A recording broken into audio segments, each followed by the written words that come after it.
It's Tuesday, the 21st of May 2019. A black Opel insignia is parked on a quiet rural road near Walshestown, Balbriggan, North Dublin. The car is set alight, flames tearing through the interior, turning it into a smouldering wreck. Just 10 feet away on the gravel lies a body. The man has been shot multiple times, once in the head and once in the chest. His name is Sean Little, and his murder is yet another escalation in Dublin's relentless gangland war. Little, a 22-year-old from Coolock, had been climbing the ranks in the city's drug trade. He wasn't a kingpin, but he was well connected, affiliated with the Kinahan cartel through its local factions. He had built a network moving large amounts of cocaine and cannabis, running with some of the most dangerous men in North Dublin. His lifestyle reflected his growing status, with flashy cars, expensive holidays, and designer clothes. But in the world he operated in, success came with enemies. For years, tensions had been building between rival groups in Coolock and Finglas. The Gucci Gang, a Kinahan-backed faction led by the notorious figure known as Mr. Flashy, had been expanding aggressively. At the same time, older crime bosses, including the powerful but shadowy figure known as Mr. Big, were trying to maintain control of their territory. These conflicts created a fragile underworld where one wrong move could mean death.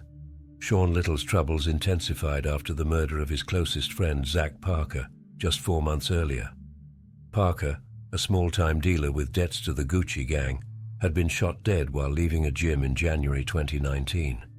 His killing wasn't just about money, it was a warning. In Dublin's gangland, a debt was never forgiven, even if the drugs had been seized by police. Little took Parker's murder personally.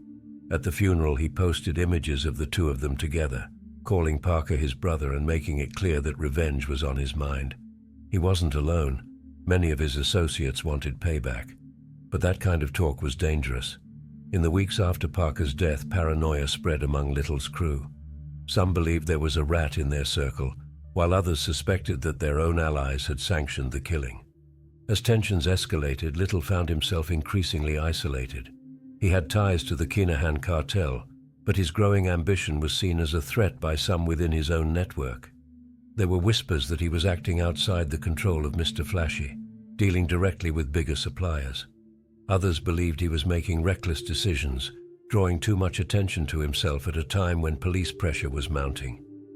On the night of his murder, Little had been seen in the company of a trusted associate, 41-year-old Hamid Sanambar, an Iranian national with deep connections to Dublin's underworld. The two were spotted together just hours before Little's execution.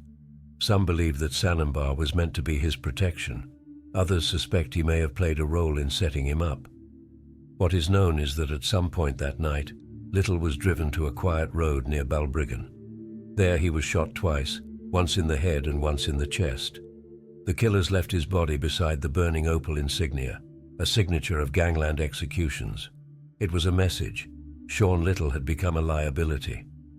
Less than 24 hours later, the cycle of violence continued.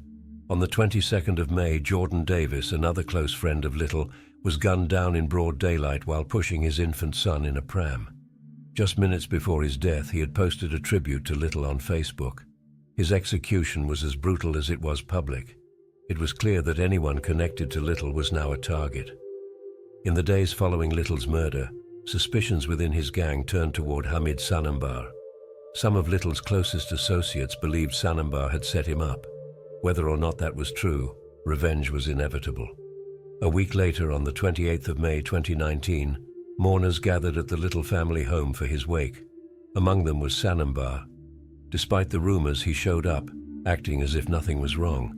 But as he stepped outside onto the driveway, 3 masked gunmen were waiting. They opened fire, hitting him multiple times in the head and chest.